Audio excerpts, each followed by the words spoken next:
Por quase 400 anos, o mundo acreditou que o Templo de Salomão era intocável, que o próprio Deus jamais permitiria que uma tocha chegasse perto dela. Mas eles estavam errados. No dia 9 do mês de Abi, no ano 586 a.C., a estrutura mais importante do Oriente Médio veio abaixo. O Templo de Salomão, que tinha ficado de pé por quase 400 anos como o centro político e religioso de Judá, foi deliberadamente incendiado. Mas aquilo não foi um acidente e nem um ataque surpresa. Foi o resultado final de uma aposta política desastrosa, feita por um homem que achou que poderia enganar a maior superpotência militar da época. Mas antes das muralhas caírem e o templo queimar, algo muito pior aconteceu dentro de Jerusalém. Um cerco tão brutal que fez mães, conhecidas por sua compaixão, cometerem atos que a maioria de nós prefere nem imaginar. Para sobreviver à fome, para entender como chegamos ao fogo, precisamos voltar 10 anos no tempo. O rei Zedequias estava sentado no trono de Jerusalém, mas ele não era um rei livre, ele era um vassalo. Ele foi colocado no poder pelo próprio Nabucodonosor, o imperador da Babilônia, com uma única função: manter a região estável e pagar tributos pesados em ouro e prata todos os anos. Basicamente, Jerusalém pagava para não ser destruída, mas Zedequias estava sob pressão interna. Havia uma facção dentro do palácio que acreditava que a Babilônia estava esticada demais e prestes a cair. Eles olhavam para o Egito, a antiga potência do sul, e viam uma oportunidade de aliança militar. O raciocínio era puramente geopolítico. Se Judá parasse de pagar a Babilônia e se aliasse aos faraós, eles poderiam recuperar a independência total. Era uma jogada de xadrez arriscada, ignorando os avisos de seus conselheiros mais prudentes e até do profeta Jeremias, que alertava que o Egito não era confiável. Zedequias tomou a decisão que selaria o destino da cidade. Ele parou de enviar os tributos. Ele expulsou os diplomatas babilônicos. Na prática, ele declarou guerra. A resposta de Nabucodonosor não foi diplomática. Ele não enviou mensageiros para renegociar. Ele mobilizou o exército imperial inteiro. Não era apenas uma tropa punitiva, era uma força de invasão desenhada para apagar cidades do mapa. Quando os vigias nas torres de Jerusalém olharam para o norte, eles não viram uma negociação chegando. Eles viram a poeira de milhares de soldados, cavalos e máquinas de cerco vindo para sufocar a cidade até a morte. A aposta de Zedequias tinha falhado, e o preço seria cobrado em sangue. Mas quando os babilônios chegaram aos portões, eles fizeram algo estranho. Eles não atacaram. Em vez de lançar flechas, Nabucodonosor iniciou uma estratégia muito mais cruel e lenta. Uma que transformaria Jerusalém em um cemitério antes mesmo de entrarem na cidade. Muitos esperavam que a chegada dos babilônios fosse marcada por uma chuva imediata de flechas e invasões de portões, como vemos em filmes. Mas Nabucodonosor era um general experiente demais para desperdiçar seus homens contra as muralhas formidáveis de Jerusalém logo de cara. Ele sabia que a cidade ficava no topo de montanhas e era protegida por vales íngremes. Tentar escalar aquilo sob ataque seria suicídio militar. Então, a estratégia dele foi muito mais fria e calculista. Ele não tentou entrar. Ele garantiu que nada mais entrasse. No ano de 588 a.C., os exércitos imperiais cercaram completamente a cidade. Eles construíram o que chamamos de Muro de Circunvalação.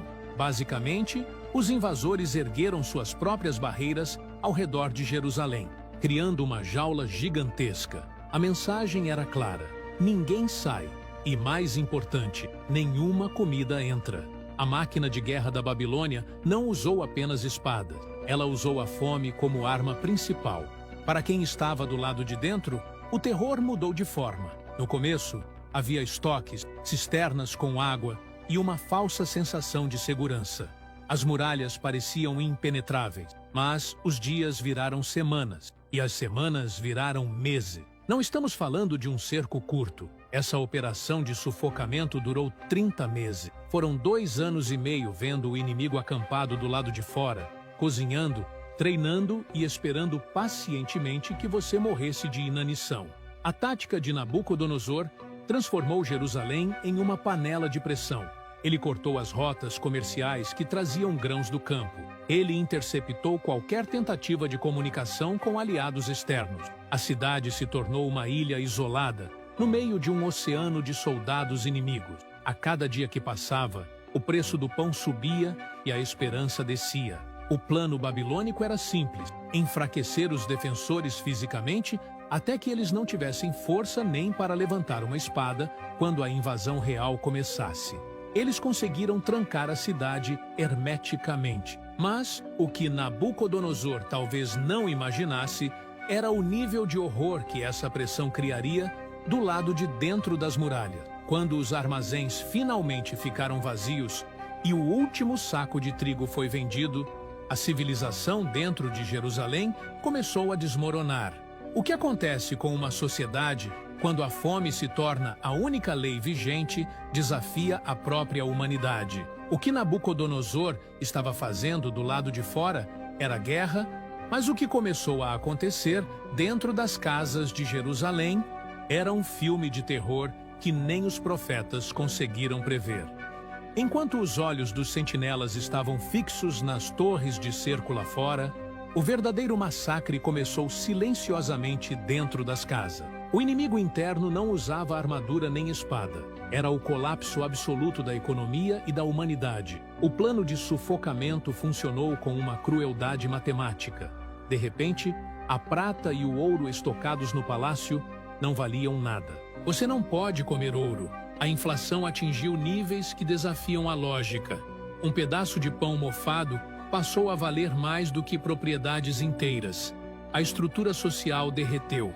Aqueles nobres que aconselharam Zedequias a se rebelar, homens acostumados a vestir linho fino e comer banquetes, agora vagavam pelos becos com a pele escurecida, colada aos ossos, secos como madeira velha. A distinção entre ricos e pobres desapareceu. Dentro das muralhas só existiam duas classes: os que já tinham morrido e os que estavam esperando a morte. A água das cisternas baixou até virar lama, e junto com a sede vieram as pestes que se alastravam rápido naquele calor confinado. Mas a fome extrema faz algo pior do que matar o corpo. Ela desliga a moralidade. Os relatos históricos preservados, especialmente no livro de Lamentações, descrevem cenas que parecem pesadelos distópicos. Mães, mulheres descritas como compassivas, chegaram ao ponto de ruptura mental absoluta. Sem ter o que oferecer e enlouquecidas pela inanição, elas cozinharam os próprios filhos para sobreviver mais um dia. A sociedade judaica não foi derrotada inicialmente por flechas babilônicas. Ela se devorou, literalmente, antes que qualquer invasor colocasse os pés na cidade alta. Jerusalém se transformou em um cemitério habitado por fantasma. O espírito de resistência foi quebrado não pela força militar, mas pelo estômago vazio. Quando os 30 meses de isolamento se aproximavam do fim, a cidade estava oca.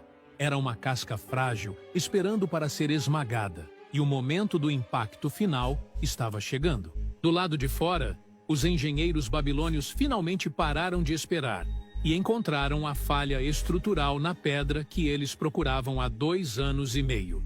O som que quebrou o silêncio da noite não foi um trovão, foi o barulho seco e aterrorizante de pedra sendo esmagada. No 9º dia do 4º mês, a engenharia babilônica finalmente venceu a arquitetura judaica. Uma brecha se abriu na muralha norte da cidade. O que se seguiu não foi uma batalha heróica de filmes épicos. Os defensores, enfraquecidos por 2 anos e meio de racionamento extremo, mal conseguiam levantar os escudos. Os invasores entraram na cidade como uma inundação de bronze e ferro, varrendo tudo o que encontravam pela frente, sem encontrar resistência real.